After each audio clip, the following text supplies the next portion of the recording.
अस्सलाम वालेकुम एवरीवन, मेरा नाम असद है और आज पीएचपी फंडामेंटल्स का लेसन नंबर 13 है। इस वीडियो लेसन में मैं आपके साथ असाइनमेंट ऑपरेटर्स को डिस्कस करूंगा।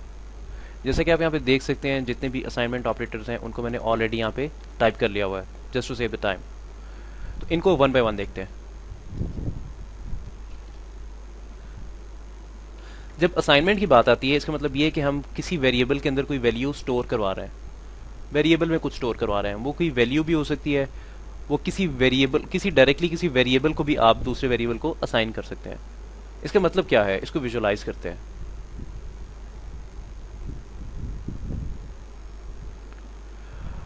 लेट्स सपोज मेरे पास यहाँ पे $x है, जिसको मैंने 10 कह दिया।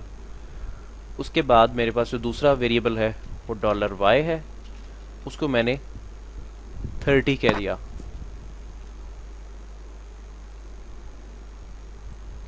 नीचे आके मैं एक और वेरिएबल डिक्लेयर कर लेता हूं,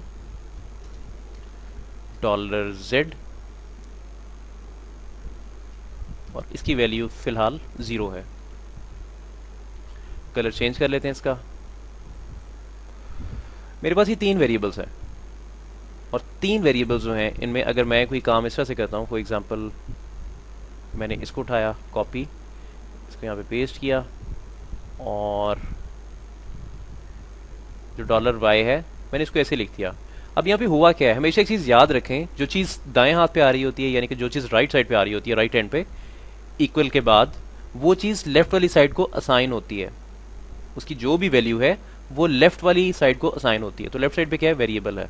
हमेशा एक चीज़ याद रखें, जब भी आप ये काम करते हैं तो आप बेसिकली असाइन कर रहे होते हैं, एक वैल्यू को किसी वेरिएबल में डाल रहे होते हैं। तो यहाँ पे जो वैल्यू $y के अंदर पड़ी हुई थी, वो यहां से निकल के $z के अंदर आ गई। वो वैल्यू क्या थी, वो ये 30 था।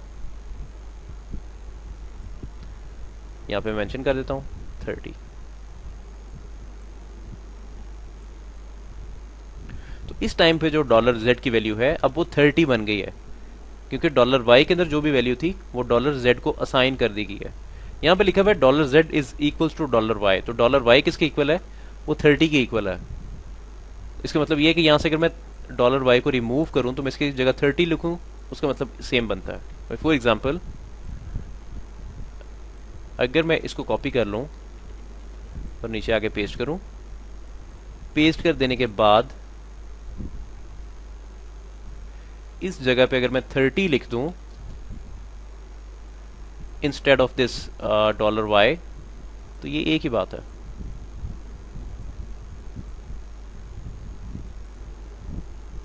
और ये जो 30 है, 30 को बेसिकली $z के अंदर स्टोर करवाया जा रहा है, इस तरह से। तो जो भी वेरिएबल लेफ्ट साइड पे लिखा हुआ होता है, इक्वल का जो साइन है उसके लेफ्ट साइड पे लिखा हुआ होता है, उसको वैल्यू असाइन की जा रही होती है, वैल्यू उसके अंदर जा रही होती है।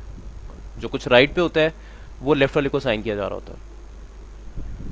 ये बेसिक असाइनमेंट ऑपरेटर है, इसका नाम है असाइनमेंट ऑपरेटर। तो मैं यहाँ पे लिखता हूँ, let's suppose $x equals to 25, $y equals to 30। अब मैं नीचे आता हूँ, नीचे आके लिखता हूँ $x equals to $y। Exact मैं यही वाले वेरिएबल्स यूज कर रहा हूँ। यहां पे देखें एक्चुअल इंस्ट्रक्शन लिखी हुई है और आगे उस इंस्ट्रक्शन का मीनिंग लिखा हुआ है, और ये आगे इसका नाम लिखा हुआ है उस इंस्ट्रक्शन का। इसको मैं रिमूव कर दूं।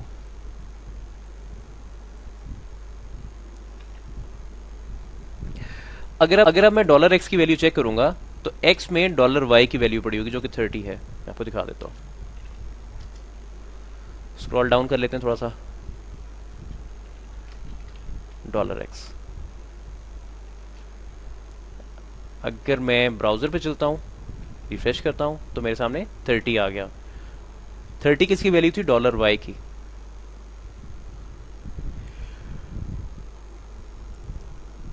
$y की वैल्यू, तो $y की वैल्यू मैंने $x में डाल दी थी। $x में जो पहले 25 पड़ा हुआ था वो खत्म हो गया और उसकी जगह पे 30 आ गया। लाइन नंबर 8 पे जो एक सेकंड इंस्ट्रक्शन लिखी हुई है, यहां पे लिखा हुआ है x plus equals to y। अब इसका मतलब क्या है, अभी जो पिछला वीडियो लेसन था जिसमें मैंने आपके साथ इंक्रीमेंट और डिक्रीमेंट ऑपरेटर्स को डिस्कस किया था, वहां पे एक इस तरह की इंस्ट्रक्शन लिखी हुई आपको नजर आई थी। वो इंस्ट्रक्शन क्या थी, इसको मैं रिमूव करता हूँ। वो इंस्ट्रक्शन कुछ इस तरह की थी, for example $x plus equals to 1। वो इंस्ट्रक्शन इस तरह से थी। इसका मतलब ये था कि x के अंदर आप बार बार 1 को ऐड कर रहे हैं।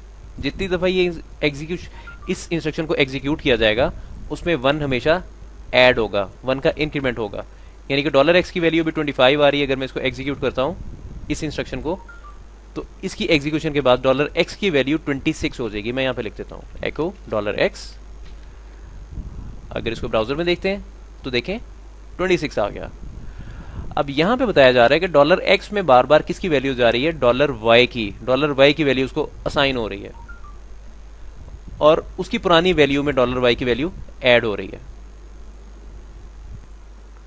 ओके, यहां पे अगर आप नोट करते हैं, अगर मैं 1 को रिमूव कर देता हूं और 1 की जगह पे मैं $y लिख देता हूं।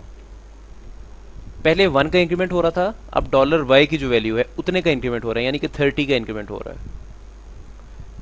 इसको एग्जीक्यूट करते हैं, इस इंस्ट्रक्शन को ब्राउजर में देखते हैं, देखें 55 आ गया।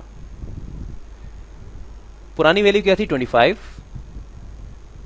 उसमें इंक्रीमेंट कितने का हुआ 30 का। जब इनको आपस में एड अप किया गया तो आंसर 55 आ गया। इस इंस्ट्रक्शन को मैं फिर से लिखता हूं, लाइन ब्रेक इसके आगे लगा लूं।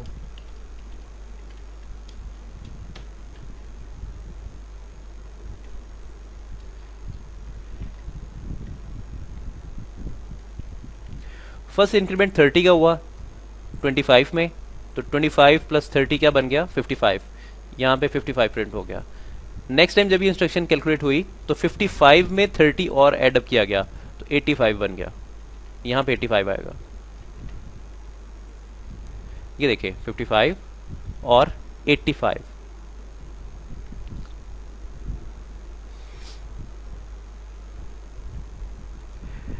ओके, जो अगली कुछ वैल्यूज आ रही हैं, यहां पे लिखा हुआ है माइनस, यहां पे मल्टीप्लाई, यहां पे डिवाइड, यहां पे परसेंट मतलब मॉड्यूलस, और ये लास्ट है। यहां पे मैं कुछ आसान वाली वैल्यूज लिख लेता हूं। लेट सपोज यहां पे मैं लिख देता हूं 10 और यहां पे लिख देता हूं 2। अब जो नेक्स्ट मेरे पास इंस्ट्रक्शन है वो ये सब्ट्रैक्शन वाली है। इस इंस्ट्रक्शन का मतलब ये बनता है, यानी कि x में से y को माइनस किया और जो भी रिजल्ट आया वो वापस x को असाइन कर दिया। तो वही चीज पहले राइट वाली साइड एग्जीक्यूट होती है, पहले इसकी कैलकुलेशन होती है, इसको इवेल्युएट किया जाता है, उसके बाद वो लेफ्ट वाली साइड को असाइन कर दी जाती है। तो इस इंस्ट्रक्शन का मतलब ये है, ये साथ आगे उसका मीनिंग लिखा हुआ है। तो यहां पे मैं लिखता हूं माइनस और नीचे भी मैं माइनस लिख देता हूं। सबसे पहले 10 में से 2 को माइनस किया जा रहा है, यहां पे 8 आ जाएगा। 8 में से 2 को माइनस किया गया, यहां पे 6 आ जाएगा। यानी कि एक दफा 8 प्रिंट होगा, एक दफा 6 प्रिंट होगा। ये देखें, पहले 8 फिर 6। जो नेक्स्ट इंस्ट्रक्शन है वो मल्टीप्लीकेशन की है। वो कैसे काम कर रही है, x को y के साथ मल्टीप्लाई किया जा रहा है और उसका आंसर x में आ रहा है, यानी कि x की वैल्यू ओवरराइट हो रही है, पिछली वैल्यू खत्म हो रही है और x में न्यू वैल्यू आ रही है इस ऑपरेशन के बाद। तो मैं यहां पे लिखता हूं एस्ट्रिक और नीचे भी जाके लिखता हूं एस्ट्रिक। एस्ट्रिक लिखने के बाद 10 2s are 20, इसका आंसर 20 आ जाएगा। अब $x के अंदर 20 पड़ा हुआ है, तो 20 को जब y के साथ मल्टीप्लाई किया गया यहां पे तो क्या बन गया 20 2s are 40। अब x के अंदर 40 आ गया इंस्टेड ऑफ 20। इसको ब्राउजर में देखते हैं, ये देखें 20 और 40। उसके बाद यहां पे x को डिवाइड किया जा रहा है y के साथ। यहां पे डिवाइड का ऑपरेटर यूज कर लेते हैं। 10 डिवाइडेड बाय 2 क्या आएगा 5 आ जाएगा। इसका जो आंसर आएगा 5 आएगा। अब x के अंदर 5 आ चुका है, अब x को आगे फर्दर डिवाइड किया जा रहा है 2 के साथ इस लाइन पे, लाइन नंबर 21 पे। तो 5 डिवाइडेड बाय 2, इसका आंसर आएगा 2.5। पहले आएगा 5 फिर आएगा 2.5। रिफ्रेश, ये देखिए 5 और 2.5। नेक्स्ट लाइन पे आगे मॉड्यूलस आ रहा है। अब मैं यहां पे मॉड्यूलस का ऑपरेटर लिखता हूं, नीचे भी मॉड्यूलस का ऑपरेटर लिखता हूं। यहां पे सबसे पहले मॉड कैलकुलेट होगा, यानी कि x डिवाइडेड बाय 2, x का 2 के साथ मॉड लिया जाएगा, तो x कंप्लीटली 2 पे डिवाइड हो जाता है, यानी कि 10 कंप्लीटली 2 पे डिवाइड हो जाता है, तो इसका मॉड 0 आएगा।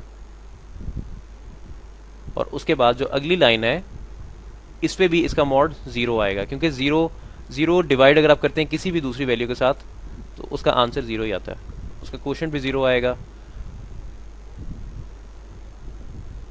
इसको मैं रिफ्रेश करता हूं तो ये देखें 0 और 0, रिमाइंडर भी 0 और क्वोशंट भी 0। तो ये सारे के सारे PHP के असाइनमेंट ऑपरेटर्स थे। अगर इनमें किसी भी जगह पे कंफ्यूजन होती है तो आप मुझसे कांटेक्ट कर सकते हैं, मेरा ग्रुप भी ज्वाइन कर सकते हैं, मेरा यूट्यूब का चैनल भी सब्सक्राइब कर सकते हैं।